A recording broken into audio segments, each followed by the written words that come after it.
Welcome back to another Beard Invades. This week I'm with my good friend Dale from Maple Tree Studios.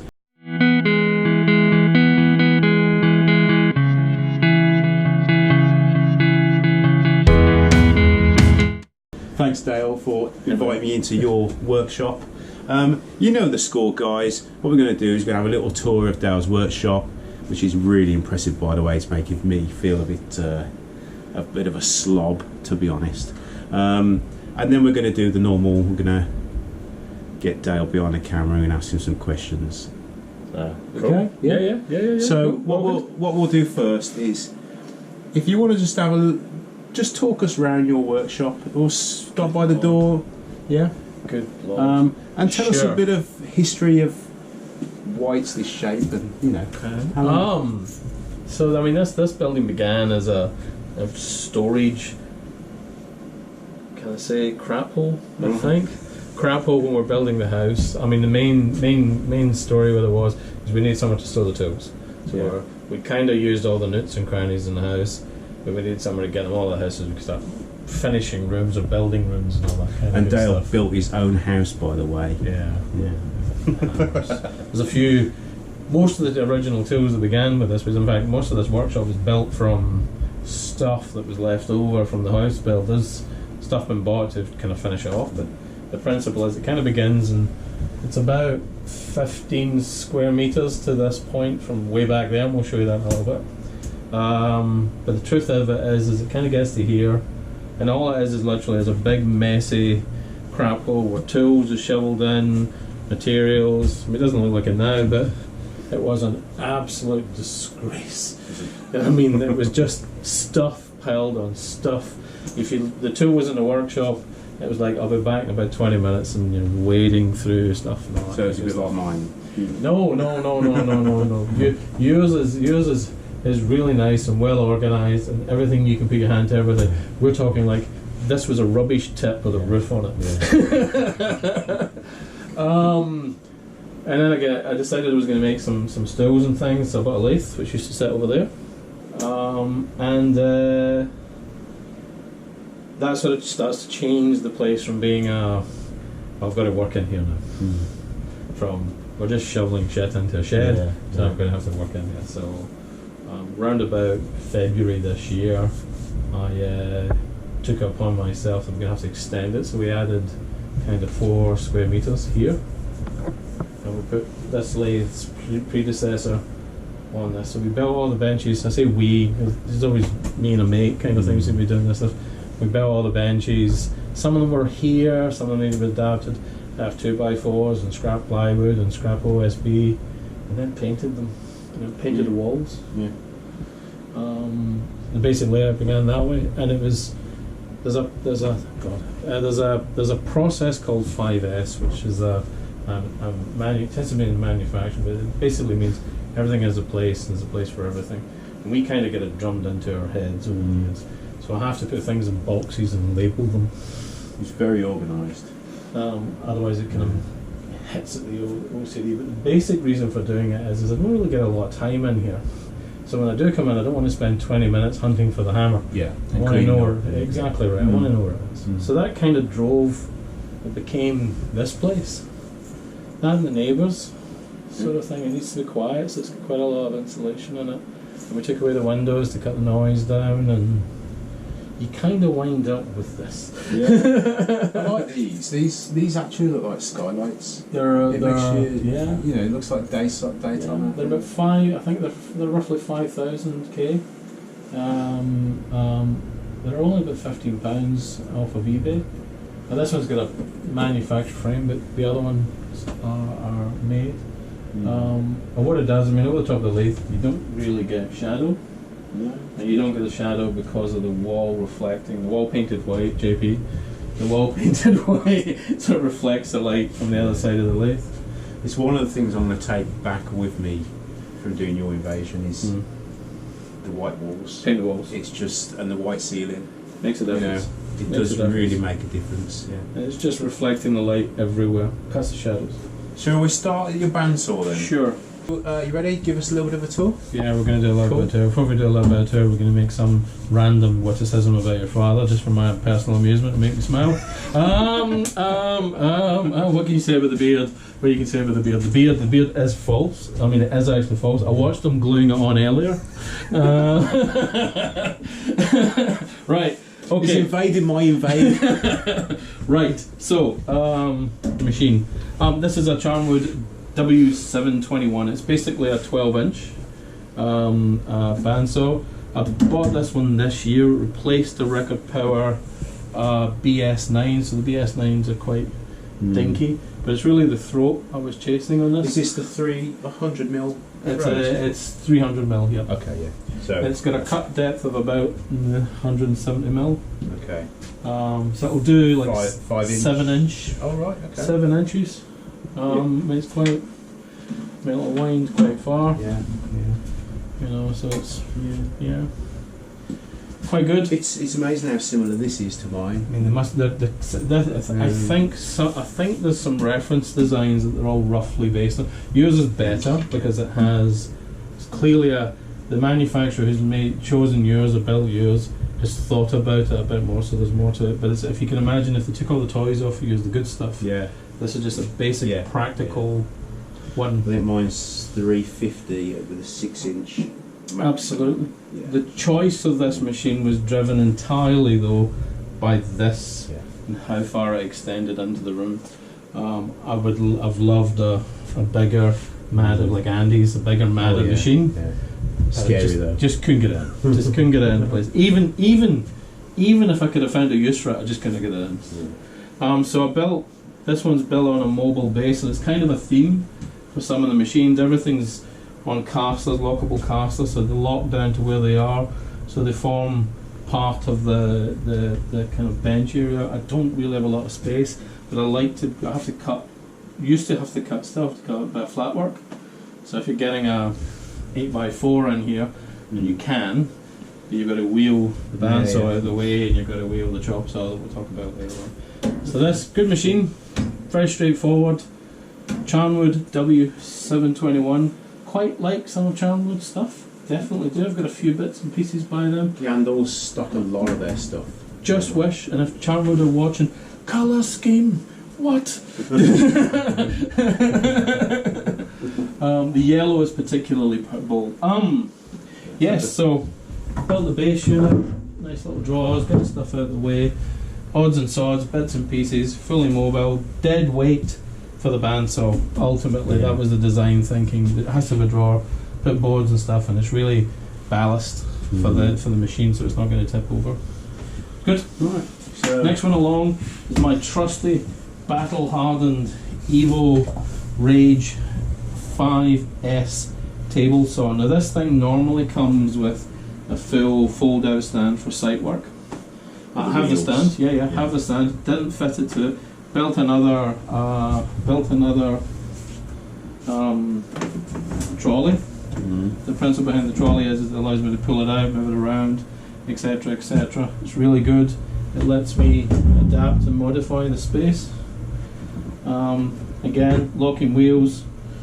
Stays where you put it. They're on all four corners, so you can lock it down. It ain't going anywhere. Again, bottom part of it.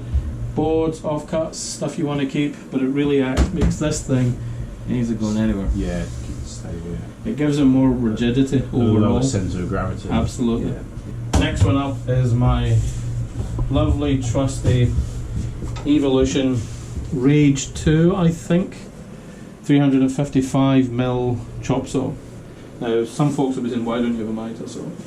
Why don't you have a miter saw? Why don't you have a miter saw? You can cut miters in just about every tool in this place. You can cut them on this, you can cut them on you can cut them on this, you can adjust it. Yeah. Not a miter saw. It can cut in one go.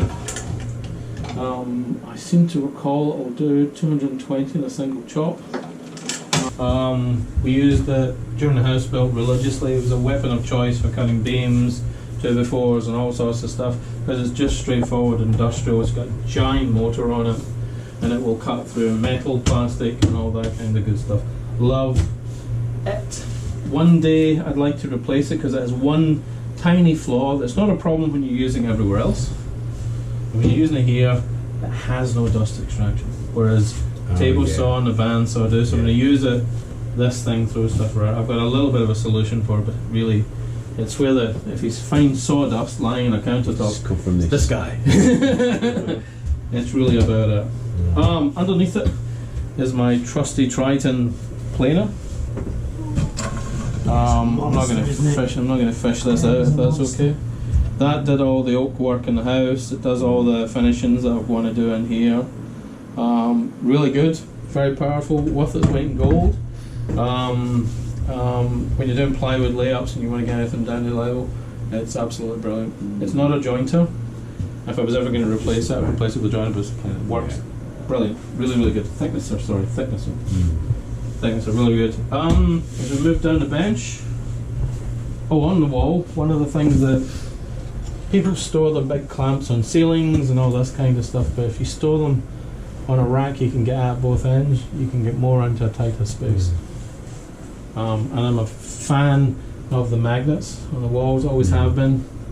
They stop you having to have special boxes and all this kind of stuff. See, that's stronger than mine. Yeah, there's definitely some cheap ones out there. Those ones were bought, I seem to remember, from eBay somewhere. No idea. Again, worth a weight in gold. They originally were bought to try and hang, truth be told, they were trying to hang lathe tools on them, and they kind of do. Yeah. But no, they've become a weapon of choice for hanging stuff and things. Router table. Homemade. Has a couple of solutions. I'll put that guy out of the way for the moment.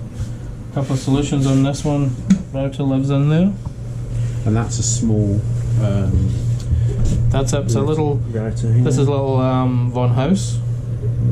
It's not bad. Still the stuff in there. Dust collection. I'll show in a second. But it more or less does the job. This was inspired by Badger. Badger's works. I watched him do something like it. I thought that's a good idea. But and you can fit a homemade mitre fence. Yeah. And then mark in the gauges and they go through. They fit into these captive bolts, and some bolts hold it down. Works ridiculously well. Yeah. The dust collection clips in the back. Oh yeah. And we're off and going. This is really good. Really, really good. Really one of those moments you go, why didn't I do that? Yeah. Very cheap too. Yeah. My good old. This is quite new. This is Excalibur mitre trimmer. This is how you take a fairly amateur mitre maker for doing frames and clean them up and make them perfect. If you do any frames, super duper sharp. It's take your finger clean off. It's keen to kill you. Yeah. It wants fed all the time, but you cannot beat it in terms of its accuracy. There'll be people out there who can achieve what this can do with tools, with hand tools, or get really close to it. But this just finishes them off so beautifully. So beautifully. Moving along. We've got a few bits and pieces on here. I'll move this hose just for the moment. Again, with space being a challenge in here, all the tools on this bench are on casters. To allow me to pull them to the front one at a time. And I can use them. And again, you lock them off on the caster on the bench. Doesn't go anywhere. You know, sand it up, use it, get what you need from it.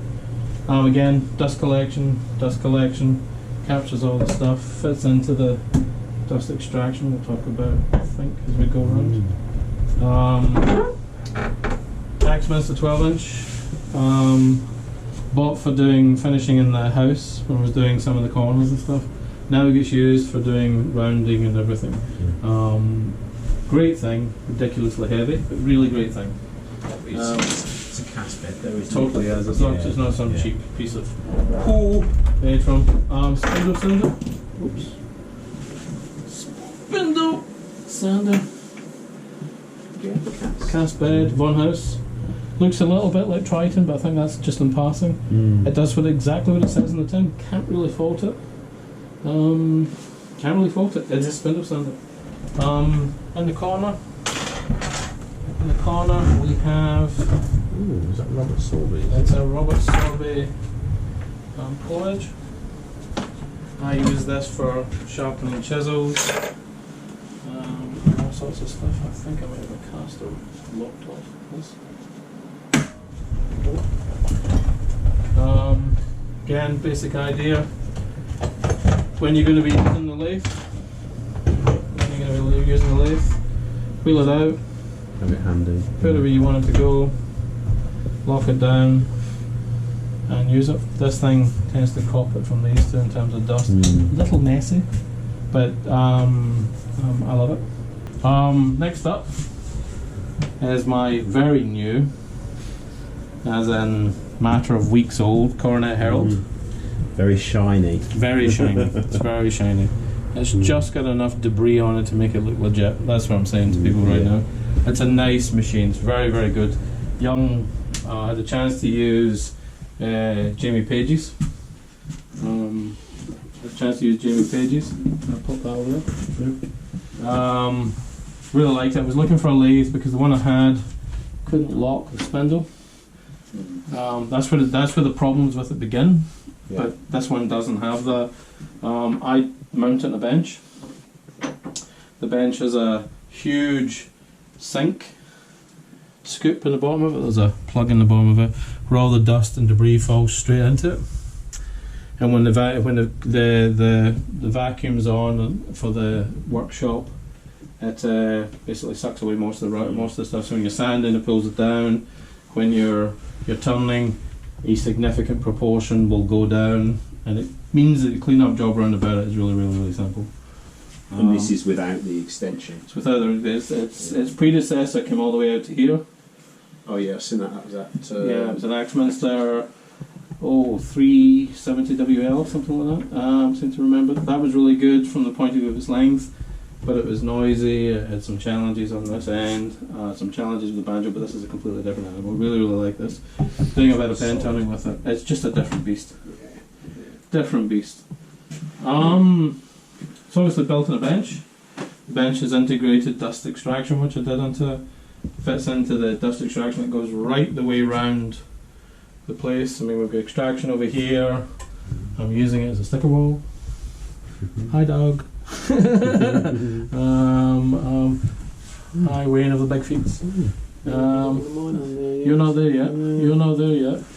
There's a few other wonderful people up there. So if you see yourself, guys, see, I have put you up.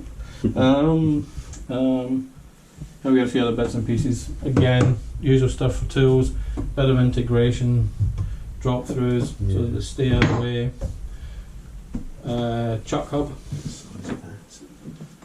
Chuck hub.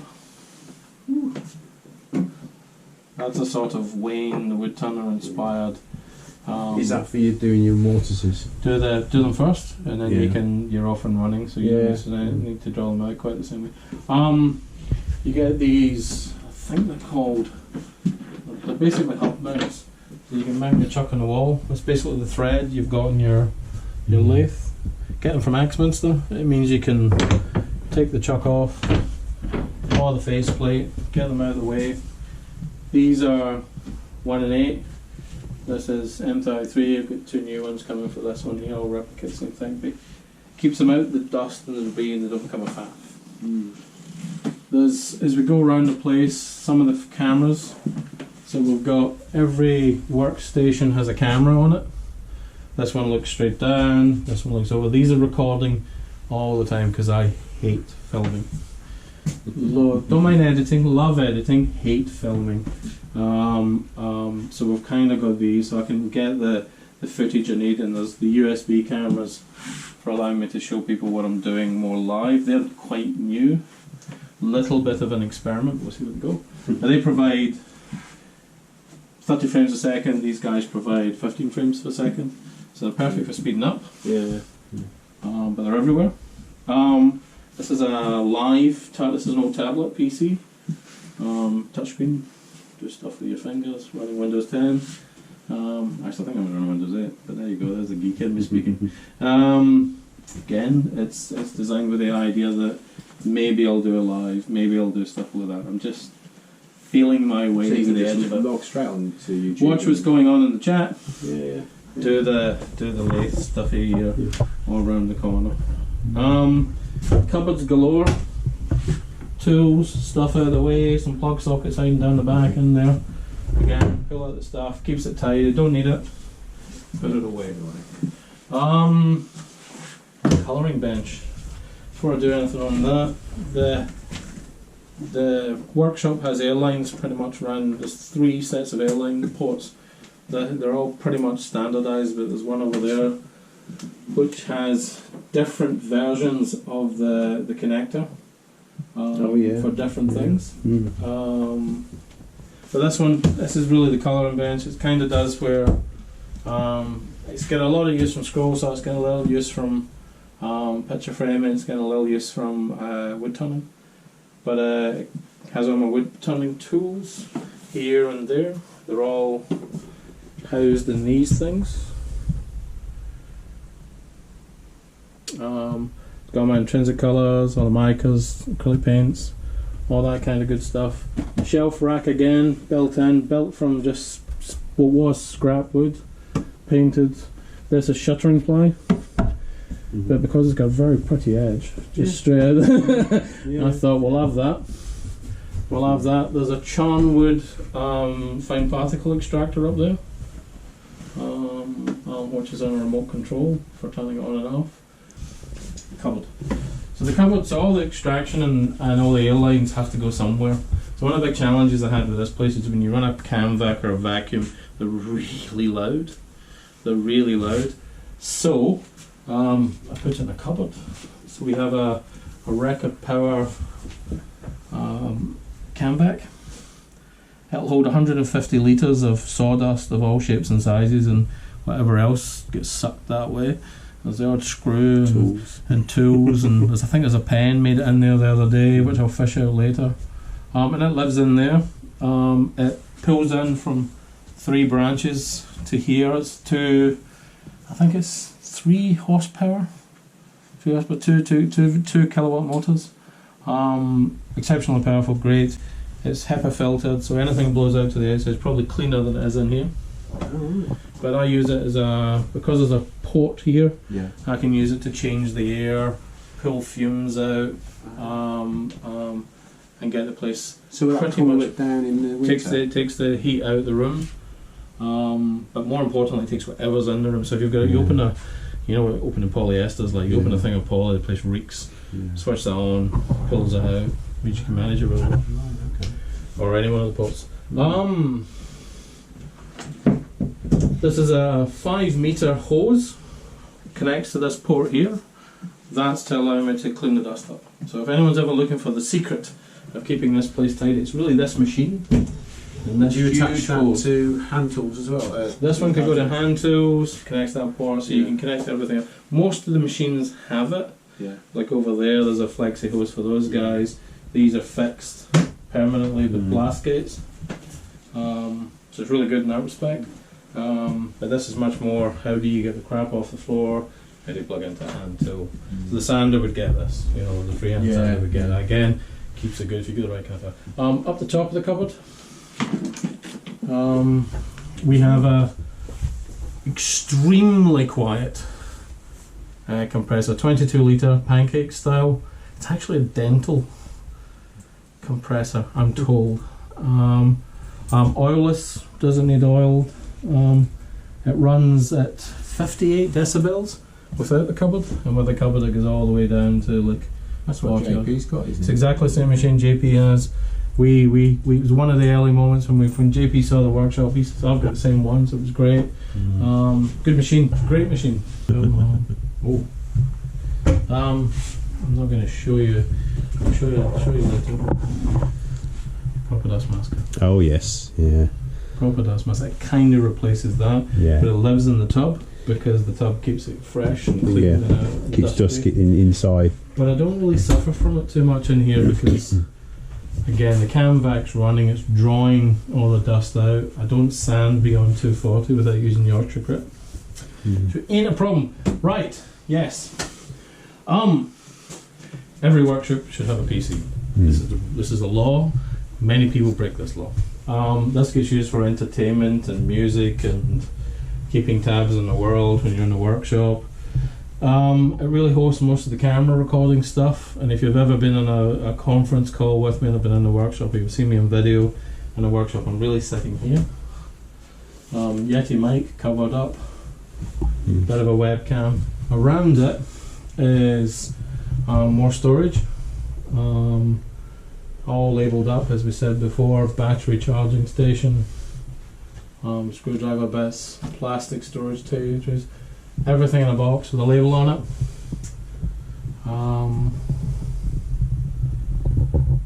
Everything in a box with a label on it. And if you get the joke for that one for four candles, you're clearly old enough. Over here again, this was made from shuttering ply that was left over. Power tool, mostly. I think there's a healthy mix of mains powered and battery powered. I kind of got into the Bosch stuff when I was building the house, and I've not really moved away from it. There's all the more posh Bosch range, but the green stuff works really well. They all share the same battery pack as so many of these things do. Range of screwdrivers, battery powered grinder, all of that. This was a morning's work, like all these things tend to be, cobbled together from scrap that we had lying around. Cool, pretty much. More magnets. Yeah. More magnets everywhere. Some long term, this tends to be the planed all round stuff I use in framing, or stuff that has a I want dry because I'm going to use it for something. So it tends to be quite transitory. There's some lovely GPS stuff up here that a nice man brought me around to do some stuff with. I'm not quite sure what we're going to do, but who knows? Possibly a frame, possibly something else. But it tends to be storage up there, so it's about 2.4 meters ish size we've got there. Every good workshop should have a range of plastic trays in the wall. I'm no exception. These are quite old, to be fair. These are relics from its predecessor. They've moved around a bit. They have salvaged drill bits and just stuff that needs a home. And this over here is, if you've got a beard like Richard Bennett, this is what you have to use to cut it. You need this kind of beard cutting machine. Right, I'll do that properly now. So, this is the Axminster Trade 8053 5SS. It's basically an Excalibur 21 inch. It's 21 inches across. It's really, it's like I was saying, it's quite an expensive scroll saw in the grand scheme of things. Most people spend £100 on a scroll saw there or thereabouts, and then they don't like the experience of using it. They find it boring, and usually because changing the blade on is a nightmare. Whereas in this machine, you pop the blade down, you tighten it up, you have good perfect pitch. So you can work quite quickly through whatever you want to do without too much hassle. It also differs from, it's only the front that moves on it. I'm not trying to sell it, but I spend quite a few hours in front of this recently. It's nice, very, very nice. A joy to use compared to the old one I had. Well, I used it earlier and it was an absolute dream. I mean, look at that. It was just really nice. Really smooth, lovely. It's connected to the vacuum sort of thing, so it keeps dust under control. So, I mean, we can't ply on it. I mean, this is birch laser ply sort of thing. Safe for pyro and laser. Oh, is it safe for pirate? Absolutely. Oh, right, okay. It's one of the reasons I buy it. I'll give you, if I remember, I'll give you the company that sells it's roughly in Cardiff. I mean, it's basically birch. They tell you what the fume in the makeup is and all that kind of good stuff. So it's safe. Some of this stuff I'd probably argue was not, but that's another conversation. It's connected to the same extraction system. And cameras. Cameras are set up on it again. Bit of an experiment. This one catches this. I find scroll saw videos are going to be hard to make, and I've spent probably a month trying to make one.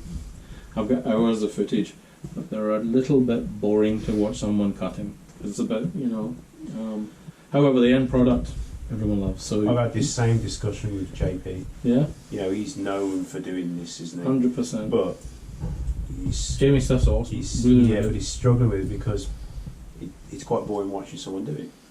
So they'll skip to the very end, Yep. and you've lost minutes. Absolutely. There's a guy called Alex Fox, and there's obviously some legends like Charles Deering and various others. A guy called Alex Fox. He's kind of got a style that sort of works, but you're not. This part of it's the least of the journey. The actual cut's quite short. So, bit of a think about how that can work. Still not arrived at. Tested various camera setups. Kind of work. Cheap eBay light. Worth its weight in gold. Bit of a magnifier. I don't suffer from bad eyesight, but this blade is really small. Classic tool rack. What more can I say? Sort of thing. Bit of a Dremel mounted into a Dremel. I forget the model number of this, but it's basically 4,000. Oh, the Dremel's a 4,000, but I forget the name of the jig. Oh, okay. I'm quite a fan of the Dremel. I fancy getting a wireless version of that. A battery backed up version of that. I'm still in the wrong place. Cut. I quite fancy getting a battery one of them, because Dremel do make one that'll fit this. So all of a sudden you've got a drill press, or and the drill press is quite an interesting idea, or a router that's got a battery on it you can use to do detailing pretty much anywhere you want. That's quite old. Gets used still. I fear it gets used for doing a little bit of pen blank work from the point of view of using as a press. Oh, right, okay. To push things in. It's quite strong. You just twist things in, use it up. And this is getting used for doing a little bit of sign work, a little bit of detailing, a little bit of stuff. We're not going to talk too much about that device. Is a vice. Example of what some of these cupboards has in them. Rather than go to a lot of effort to make a lot of drawers and all this kind of stuff, I bought DeWalt T-Stack, mounted to them inside of it. I can now store all the little odds and sods, and these things, these cupboards are pretty much the same. Last major tool, I think, is my trade drill press. This one's the 8340 PD.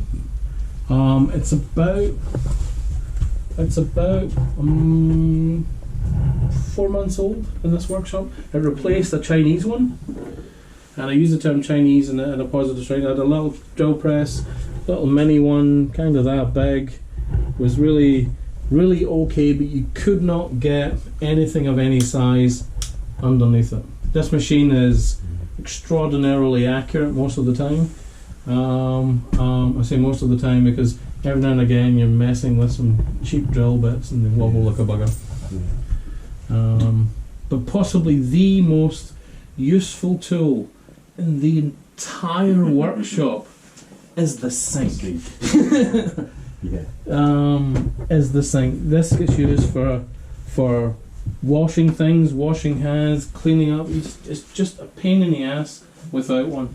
If you're ever building a new workshop, get a hose to it, run it in. We put the one in under the ground when we built it, but I mean this one has got hot water provided by an electric heater when you turn it on, and cold water straight out the mains. This lets me clean all the paint and stuff, everything without a faff. Yeah, it's a must-have. Without a I've faff. always thought of, when I build my new workshop, I'm going to get one. This is just, I mean, I forget, this is a German company whose name long ago, I mean, it's called a utility tub, but who the company was that we got it from, I don't know. Looks like it's made by WD-40. Well, in this case, this is the sticker that was on the charm, but I just couldn't resist one now. Again, box it in, stuff and things, cleaning material, the shelf of mistakes and catastrophes and things that will come back to another time, perhaps. All the places you're learning and trying and getting stuff going on. Look at that. Oh. That was a moment. Ooh. That wasn't a particularly scary catch, but it's pine. I've done a lot of testing and doing a lot of practice work in paint. I was trying to make sure I could get fairly straightforward forms in pine. Thought I'll make a goblet, thinned it all the way down. The pine's quite soft, so it moves a lot, and the less it moved. It just caught the edge of it, and it went missile. You learn the value of a face shield.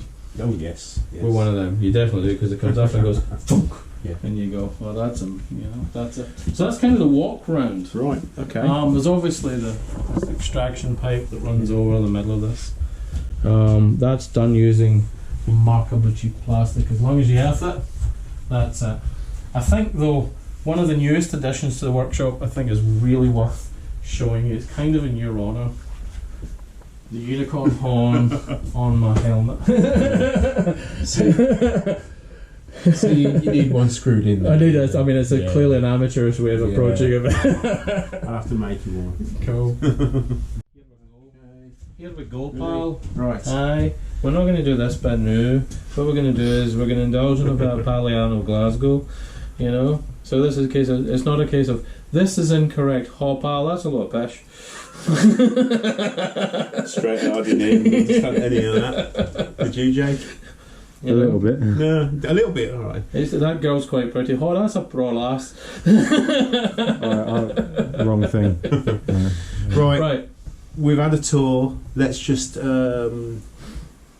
let's see what drives Maple Tree Studios, shall we? Good lord. So I didn't get the other half of it. It's in the house. No, what drives me? So what inspired you to? I know that the house was the beginning of all this, but what inspired you to start recording your projects, and what also inspired you to jump on the scroll saw and invest that kind of money? Do you know what I mean?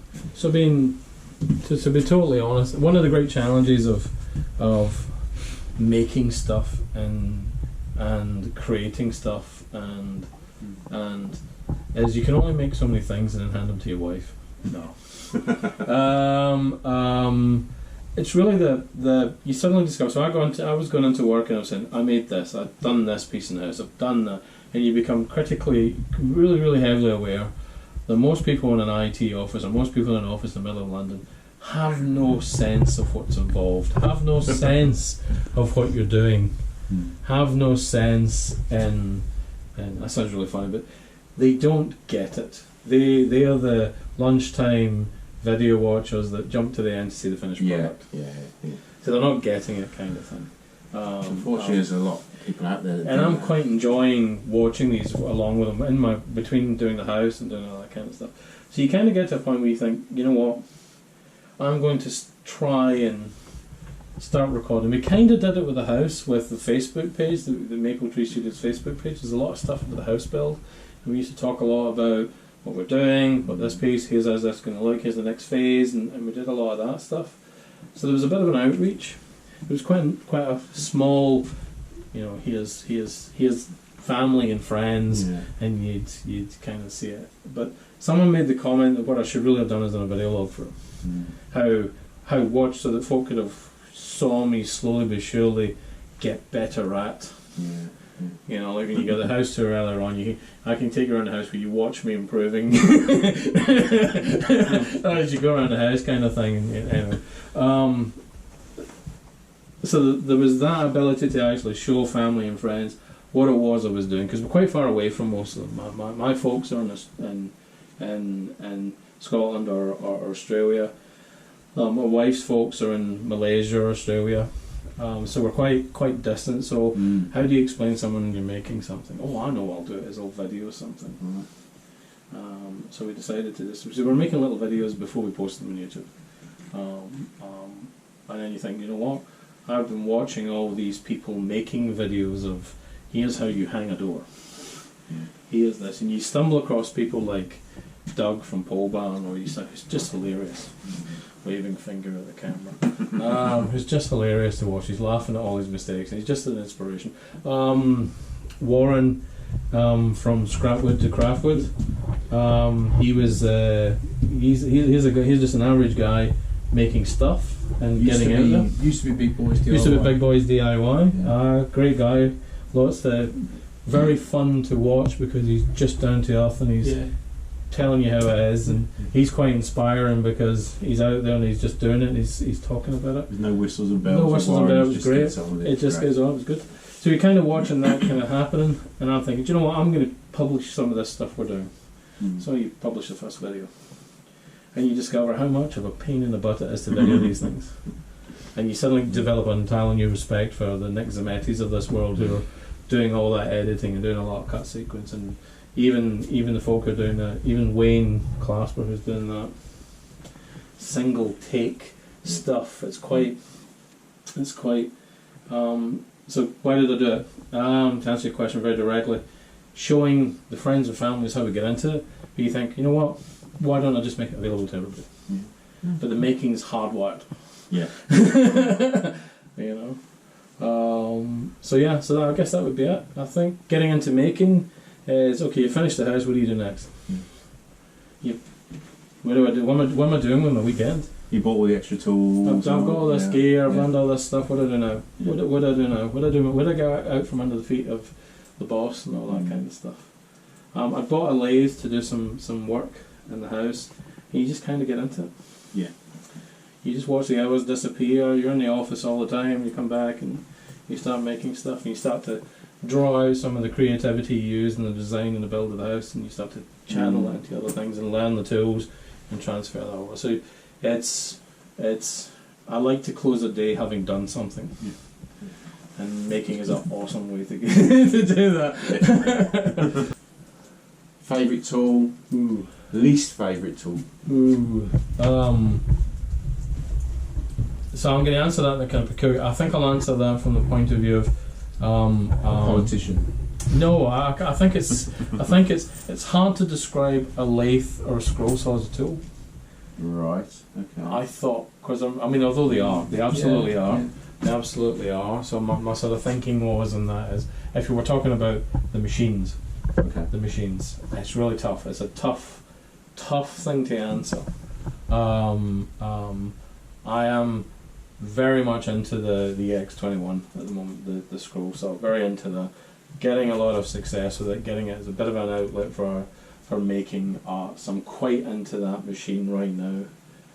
But it depends if I'm standing in front of this because that compared to its predecessor is so it's really tough because it's really two halves.